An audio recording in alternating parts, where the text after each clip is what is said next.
I watched you this weekend host SNL for the ninth All time. right, yeah. Incredible. 9 times. Yeah. You were.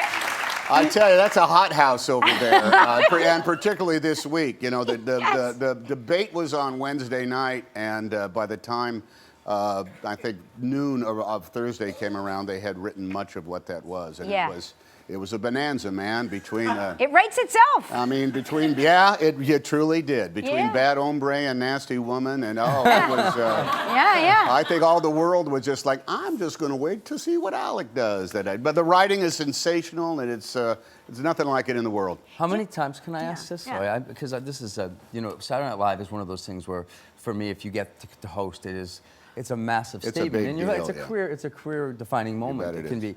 How scary? I'm asking you because I need you to help me through this. How scary is it or isn't it? Well, it's petrifying because what you do is you have this vision of everyone you have ever known in your life sitting in their living room watching you, and that's crazy. Then on top of that, you're just trying to keep track of the edits, the cuts that you have to do. But if your eyes roll up in the back of your head, you just go out there and just make it happen. Did you put Vaseline on your teeth before you go out? Oh, what a good idea that would have been, just so it doesn't stick up there and remain like that for so. That's happening to me right now. No. We'll get you some stuff comes along that I don't understand. David S. Pumpkins. Did you see that? It's like I'm not sure what that was all about. Well, how much? I mean, when you sat there with Lauren, you sit up in that room and that writing.